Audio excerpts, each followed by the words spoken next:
2 minutes noodles. உங்க எல்லாருக்குமே 2 minutes நூடுல்ஸ்ங்கிறது தெரியும். இப்போலாம் ஒரு நூடுல்ஸ் சாப்பிடணும்னு சொன்னா ஜஸ்ட் 2 நிமிஷம் போதும். ஆனா இந்த 2 நிமிஷம் நூடுல்ஸ்ங்கிறத யார் கண்டுபிடிச்சா? எங்க கண்டுபிடிச்சாங்க? எதுக்காக கண்டுபிடிச்சாங்க? எப்படி கண்டுபிடிச்சாங்க? இது பாதி பேருக்கு தெரியும், பாதி பேருக்கு தெரியாது. இந்த 2 மினிட்ஸ் நூடுல்ஸ்ங்கிறது ஜப்பான்ல கண்டுபிடிக்கப்பட்ட ஒரு பொருள்.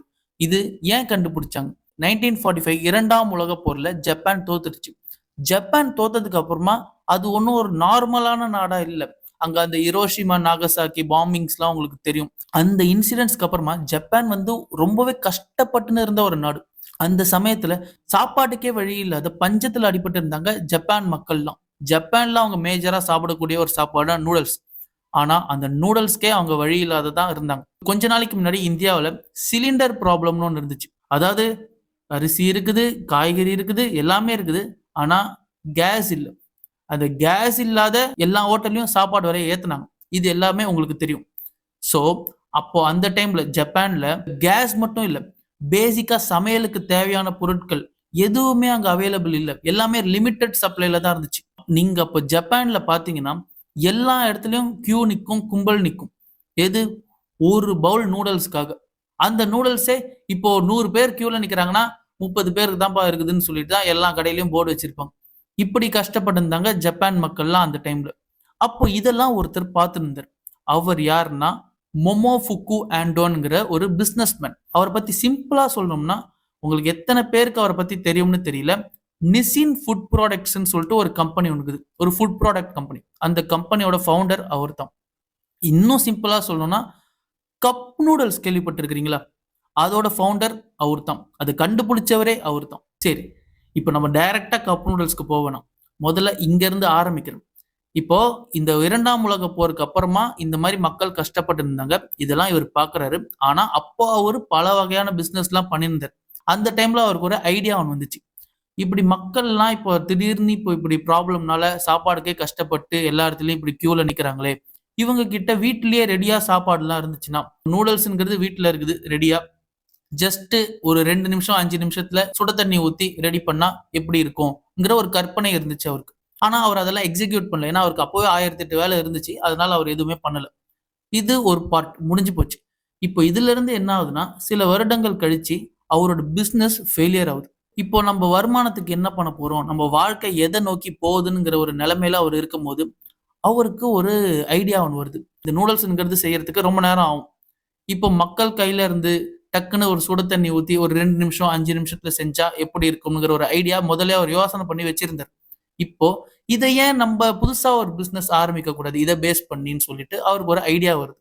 என்ன பண்றாருன்னா 1957ல அவரோட ஊரான ஒசாகால அவரோட வீட்டு பின்னாடி ஒரு ஷெட் ஒன்று கட்டுறாரு. அந்த ஷெட்ல கிட்டத்தட்ட ஒரு வருஷம் எக்ஸ்பெரிமெண்ட் பண்றாரு. அந்த ஷெட்டோட செட்டு இன்னும் கப் நூடுல்ஸ் மியூசியம்ல இருக்குது. அந்த கப் நூடுல்ஸ் மியூசியம்ங்கிறது ஜப்பான்ல இருக்கிற ஒசாகால இன்னும் இருக்குது. மக்கள்லாம் போய் பார்க்கலாம். அங்க அவர் வந்து எக்ஸ்பெரிமெண்ட் பண்ண அந்த ஷெட் இருக்குது. அங்க கிட்டத்தட்ட ஒரு வருஷம் எக்ஸ்பெரிமெண்ட் பண்றாரு. நிறைய ஃபெயிலியர்ஸ்.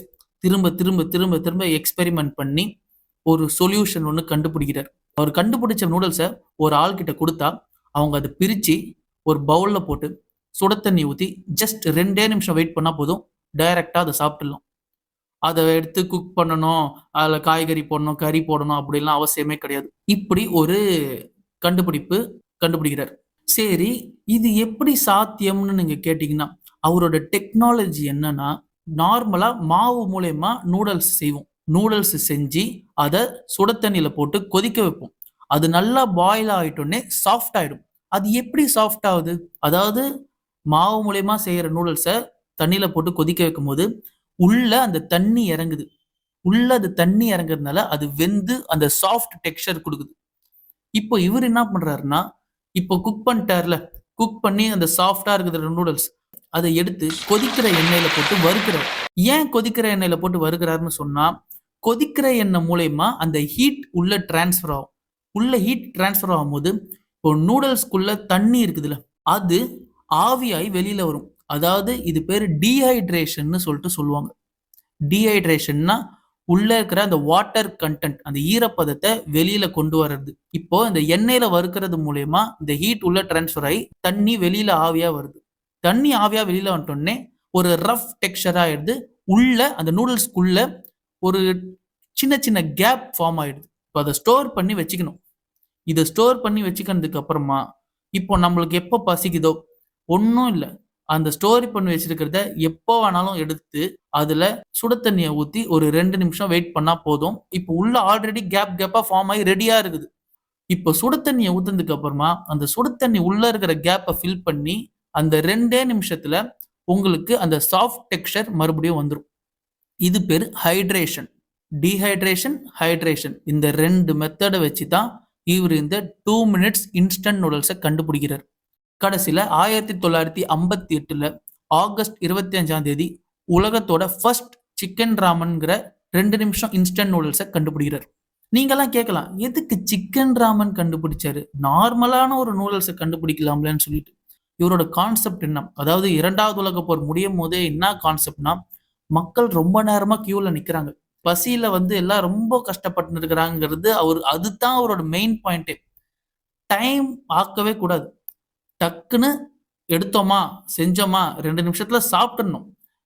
இப்போ வெறும் நூடுல்ஸை கொடுத்துட்டு இப்போ காய்கறிலாம் கட் பண்ணி மசாலாலாம் போட்டு அது என்னென்னலாம் கூட தேவையோ போட்டு அது எவ்வளோ நேரம் ஆகுறது, எனக்கு 2 நிமிஷத்துல செஞ்சோமா சாப்பிட்டோமான்னு இருக்கணும். அதுதான் அவரோட கான்செப்ட். அதனால இதை கண்டுபிடிச்சார். ஆனா இதுல ஒரு பிரச்சனை ஒண்ணு வந்துச்சு. என்ன பிரச்சனைனா, இதோட விலை, இதோட காஸ்ட். அப்ப அந்த டைம்ல ஒரு பண்டல் நூடுல்ஸ் வாங்கணும்னு சொன்னா, அதாவது குக் பண்ணாத ஒரு பண்டல் நூடுல்ஸ் வாங்கணும்னு சொன்னா 6 எண் இருந்தா போதும். இது 35 எண். ஸ்டார்டிங்ல இதை வாங்குறதுக்கு யாருமே ரெடியா இல்லை. ஹோல்சேலர்ஸ்லாம் மார்க்கெட்ல இதை இன்ட்ரடியூஸ் பண்ணா கண்டிப்பா இது ஒரு ஃபெயிலியரா ஆகும்னு சொல்லிட்டு ரொம்ப கான்ஃபிடென்ட்டா இருந்தாங்க. ஆனா இவர் மெதுவா இதை எல்லாருக்குமே புரிய வைக்கிறார். என்ன புரிய வைக்கிறாருன்னா, இது ஆல்ரெடி குக் பண்ண நூடுல்ஸ் தான். இது ஆல்ரெடி குக் பண்ணி நீங்க இல்ல ஜஸ்ட் சுடு தண்ணி ஊத்தினா போதும், உங்களுக்கு 2 நிமிஷத்துல நீங்க குக் பண்ணி இதை சாப்பிடலாம். மற்றபடி நீங்க எந்த வேலையுமே இதுல செய்ய தேவையில்லை. இதுல நீங்க எக்ஸ்ட்ராவா எண்ணெயோ காய்கறியோ மசாலாவோ நீங்க எதுவுமே இதுல ஆட் பண்ண தேவையில்லை. உங்களுக்கு முக்கியமா டைம் சேவ் ஆகுது. நீங்க ரொம்ப நேரம் பண்ண வேண்டிய ஒரு நூடுல்ஸை ஜஸ்ட் 2 நிமிஷத்துல பண்ணிடலாம். இதுதான் இவரோட கான்செப்ட்ங்கிறத மெதுவா புரிய வைக்கிறார். ஜனங்களுக்கும் இது கொஞ்சம் கொஞ்சமா புரிய வருது. அப்புறமா அவங்க அதை சாப்பிட்டு பாக்குறாங்க. அவ்வளவுதான், அதுக்கு மேல டேக் ஆஃப். முக்கியமா ஜனங்களுக்கு என்னன்னா, டைம் வேஸ்ட் ஆகல, சீக்கிரமா ரெடி ஆயிடுது. இன்னொன்னு, இதை அவங்க ஸ்டோர் பண்ணி வச்சுக்கலாம். ஃபியூச்சர்ல அவங்களுக்கு ஏதாச்சும் இதே மாதிரி இந்த சிலிண்டர் பிரச்சனை, இப்ப அங்க உலக போர் பிரச்சனை மாதிரி ஏதாவது பிரச்சனை வந்தாலும் இவங்க இதை ஸ்டோர் பண்ணி வச்சுக்கினா எப்போ வேணாலும் இவங்களுக்கு எப்போ பசிக்குதோ அப்போ அதை எடுத்து அவங்க சாப்பிட வேண்டியது தான். அவ்வளோதான், ஜஸ்ட் சிம்பிள். இதுதான் அவரோட கான்செப்ட். இவர் இதோட நிக்கல. இந்த பிஸ்னஸ் பயங்கர சக்சஸ்ஃபுல்லாகி ஜப்பான் ஃபுல்லா இது மக்கள் பயன்படுத்த ஆரம்பிச்சிட்டாங்க. ஆனா இவர் இதோட நிக்கல. இவர் இது உலகம் ஃபுல்லா இதை எடுத்துன்னு போகணும்னு சொல்லிட்டு இது பாக்குறாரு. உலகம் ஃபுல்லா எடுத்துன்னு போனார். அமெரிக்கால 1970s இந்த நூடுல்ஸ்லாம் அறிமுகப்படுத்திட்டார். ஆனா இவர் அமெரிக்கால ஒரு ட்ரிப்புக்கு போயிருக்கும் போது இவர் நோட் பண்றாரு, இவரோட நூடுல்ஸை எப்படி ஜனங்க சாப்பிட்றாங்க, இதை எப்படி அப்ரோச் பண்றாங்கன்னு சொல்லிட்டு. அங்க ஒரு ட்விஸ்ட் ஒன்று நடந்துச்சு. என்ன ட்விஸ்ட்னா, அங்க அமெரிக்கால ஜனங்கள்லாம் இங்க ஜப்பான்ல சாப்பிட்ற மாதிரி சாப்பிடவே இல்லை. ஜப்பான்ல எப்படி சாப்பிடுவாங்க, சாப்ஸ்டிக் யூஸ் பண்ணி சாப்பிடுவாங்க. ஆனா சாப்ஸ்டிக் யூஸ் பண்ணி அமெரிக்கன்ஸால சாப்பிட முடியுமா?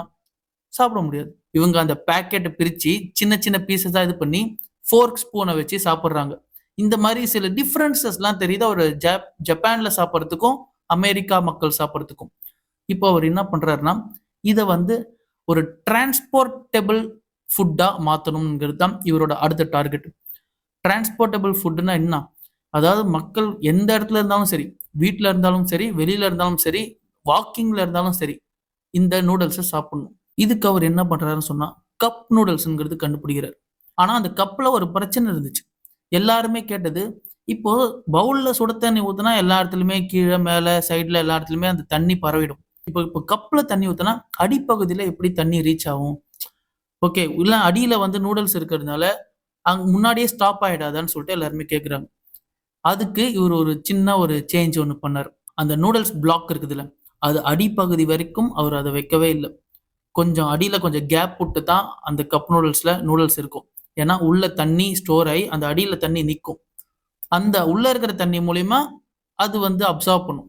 இது ஒரு விஷயம். இன்னொரு கொஸ்டின் என்ன, பவுல்ல இன்ஸ்டன்ட் நூடுல்ஸ் செய்யும் போது மேல ஒரு மூடி போட்டு மூடிடுவோம். இப்போ இதுல என்ன பண்றதுன்னு கேட்டா, இவர் இந்த கப் நூடுல்ஸ்க்குன்னு ஒரு லிட் வச்சிருப்பாரு. இப்போ நீங்க கப் நூடுல்ஸ் வாங்குனாலும் சரி, அந்த லிட்டுங்கிறத க்ளோஸ் பண்ணியிருக்கணும்னு சொல்லிட்டு தான் இருக்கும். அத நம்ம அப்படியே க்ளோஸ் பண்ணிக்கலாம். ஏன்னா க்ளோஸ் பண்றதுனால என்ன ஆகுதுன்னா, அன்ஈவனா இல்லாத ஈவனா எல்லாமே பாயில் ஆகும். இது ஒரு மெத்தட் அதுல புதுசா ஒரு விஷயம் ஆட் பண்ணாரு. இந்த மாரி டெக்னிக்கலா நெறைய விஷயங்கள் அதுல ஆட் பண்ணி, கப் நூடுல்ஸ்ங்கிறது 1971ல அறிமுகப்படுத்தினார் ஜப்பான்ல. அதுக்கப்புறம் அது உலகம் ஃபுல்லா பயங்கரமா ரீச் ஆயி ரொம்ப சக்சஸ்ஃபுல்லா ஆயிடுச்சு. அப்புறம் இந்த சிக்கன் ராமன்ங்கிற நூடுல்ஸ் மட்டும் இல்லாத பல வகையான இன்ஸ்டன்ட் நூடுல்ஸ்லாம் அவர் கண்டுபிடிச்சு, இதெல்லாம் வந்து லான்ச் பண்ணாரு. கடைசியில 1999ல ஒசாகால இந்த கப் நூடுல்ஸ் மியூசியம்னு ஒண்ணு ஆரம்பிச்சாங்க. அது இப்பவும் இருக்குது. அப்புறம் 2011ல யக்கோஹாமான்னு சொல்லிட்டு ஜப்பான்ல ஒரு ஊர்ல இன்னொரு கப் நூடுல்ஸ் மியூசியம் ஆரம்பிச்சாங்க. அது நான் இன்னும் பார்த்ததில்ல. ஆனா ஒரு நாள் பார்க்கணும்னு எனக்கு என்னோட பக்கெட் லிஸ்ட்ல இருக்குது. பார்ப்போம். ஸோ இப்படிதான் இந்த 2 மினிட்ஸ் நூடுல்ஸ்ங்கிறது கண்டுபிடிச்சாங்க. இப்படிதான் அது உருவாச்சு.